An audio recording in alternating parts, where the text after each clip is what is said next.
The third category, which the general questions when we deal with the non-Muslim, is that, is God fair?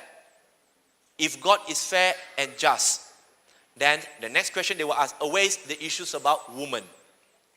In Islam, men can marry how many wives?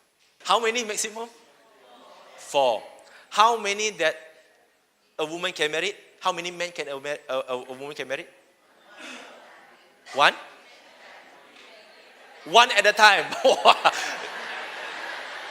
Then the next question to the sister is that, okay, men can marry 4, but then women can only marry 1. Is it fair? It's not that convincing, huh? It's fair. MashaAllah, MashaAllah. They say it is not fair. If it's fair and it's just, the man can marry up to 4 and the woman should marry up to 4 too. There's only fair and just. Or else, why not do it this way? That since the woman cannot marry up to 4, why not the man only can marry 1 and the woman can marry 1? Fair. Fair game? No. Oh, the madam said yes. The issues about women. Then next is that in Islam, that, women's always being degraded by the man. Reason being is that there is a clear verse, Surah An-Nisa chapter 4 verse 34, in which the husband can beat the wife. But is there any verses in the Quran or in the Hadith that the wife can beat the husband? Just now a lot of people say yes. I think they is saying out of anger, right? Not out of evidence, right? Can the wife beat the husband? No. Sister, is it fair? You see, even among the Muslims say it's not fair. Which means God is not just. Nauzubillah. You see, among the Muslim women will also still consider that it is not fair that only the husband can beat the wife, but the wife cannot beat the husband. Not fair. So is it fair? Nobody want to answer me. Good. Which is not fair. You just agree to the misconception that it's not fair. Next, is God all-powerful, brother and sister? Can God do everything? Yes, mashallah. If God can do everything, can God create a stone which is so heavy that He Himself cannot carry? Can, mashallah. Is that such an ideology? That God is so powerful that God can create a stone that is so heavy that He Himself cannot carry? Then He's not God. So He's not powerful. Which means you are telling me that God cannot do everything? There's no answer yet. The answer is not in this session. Because this session we are focusing on issues. And then next, they say, if God all powerful, this is the evidence, this is what also from Christians and others also, they say, well brother, if you claim that God is so powerful and God can do everything, if God wants to have a son, what is the problem? What is the problem? No problem, right? Oh, no problem, you see? That's why Jesus Christ is a son. You just agree to it. Not me. I didn't force you to. And then, next, they will ask a lot of double questions, triple questions, in order to come to the real questions. If I were to ask you that if the baby of a camel is a camel, correct? True? A baby goat is a goat. A baby cat is a kitten. It's still a cat, right? So, the Son of God is God. Thank you. You just answered that question. Yes. Jesus is a Son of God and He's a God. Easy. I just trapped you. Continue. Focus on the issues, yeah? I know. So later, I do not know. Maybe some of you will write down and then ask me this question. And then next. Then they will answer. Well, if God is fair and just, why not He create everybody as a Muslim? That is fair.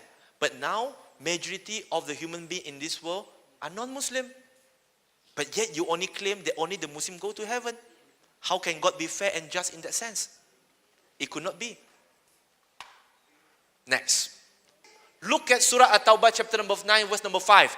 Kill all the disbelievers. Kill all the Christians, wherever you found that. General issues again.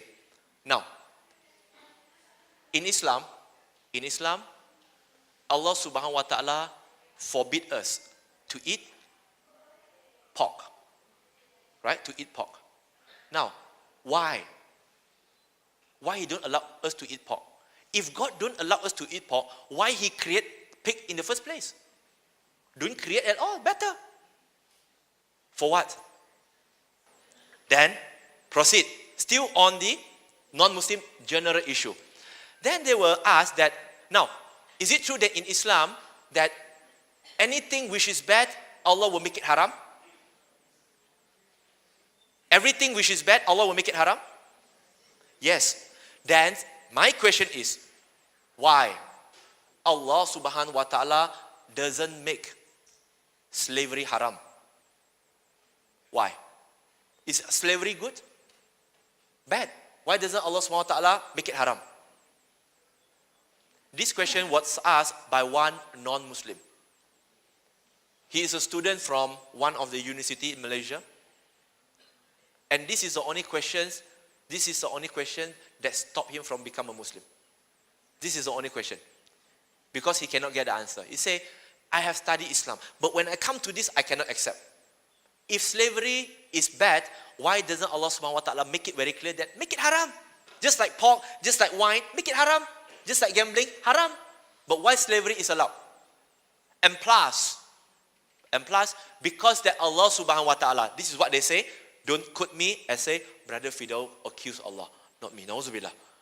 They will say, because of Allah subhanahu wa ta'ala doesn't make slavery haram, so what ISIS did today was, they use slavery, they sell slave, and then they also can have sex with the slave. And this is the evil teaching of Islam. Ouch. Painful. I met quite numbers of people, Muslim, practicing Muslim. One of the first few questions they always ask me, Brother Fidos, before you proceed any further, I want to know the answer for this. Because my friend asked me, but I do not know the answer. And I thought Islam have no answer for that. They are so worried about this kind of question. General question. Okay? Then, next. Are we not supposed to change any creations? Anything that Allah have given to us? Right? Then why men have to circumcise?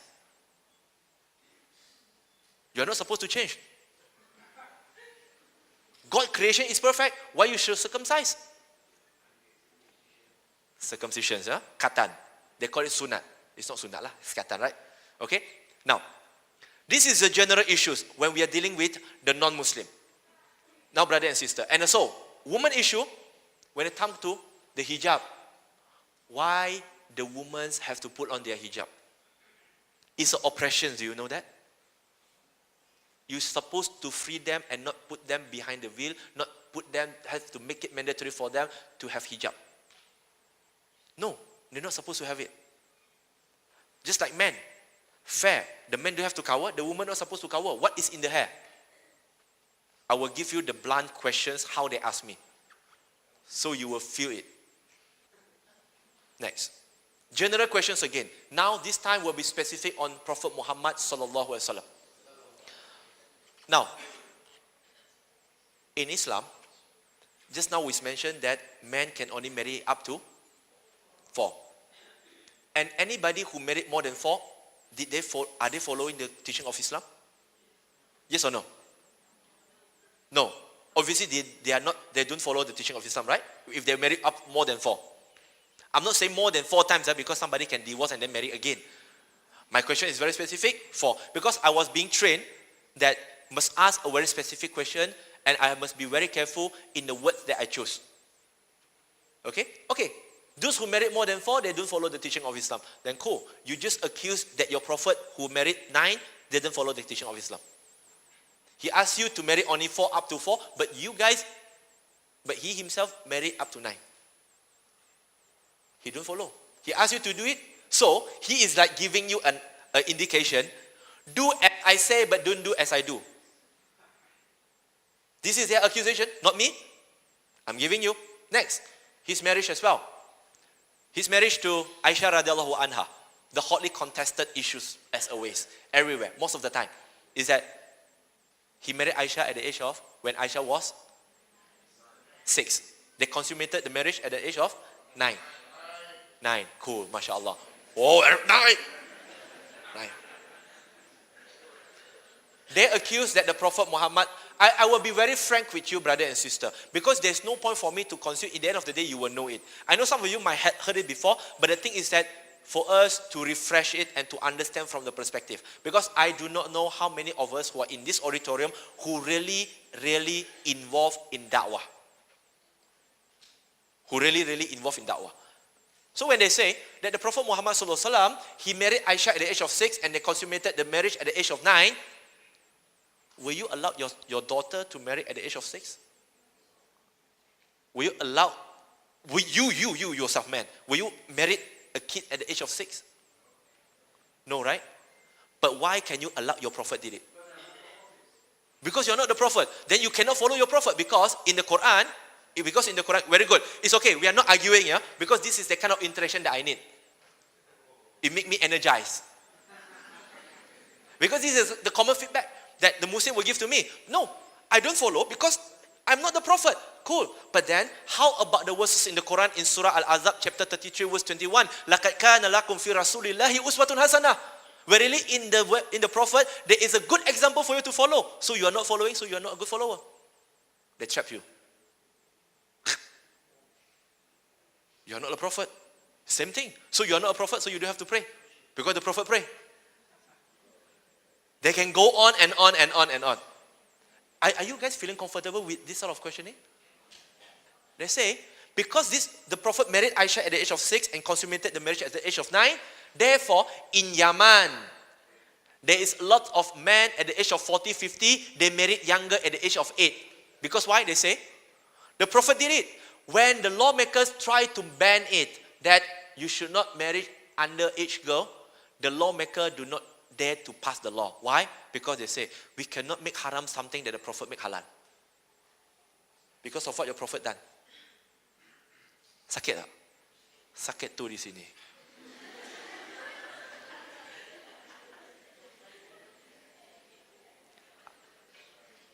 Next. Some of us might not heard before. Some of us might have. Now, and they continue. This is very specific issues. When dealing with the Prophet Muhammad SAW, is a specific issues. Then they will say that, brothers and sisters, is that your prophet is a dictator. He's a murderer. Why? Because can you just imagine, just because somebody's headscarf was pulled down, he chased out the entire tribe. Just because a mistake committed by a certain people in that community, the entire tribe was also being killed and murdered. We are referring to Banu Qainuqa, Banu Nadir, and Banu Quraiza. All of them has been chased out from Medina just because of the act of the minority. Is it fair to do so? They will say, even in the Quran says that there is a promised land for the people of Israel. So what? They just come back and reclaim back their land. What is the problem? I know we are not comfortable, neither I am. But I have to continue to share with you because I was invited here to share with you the issues here.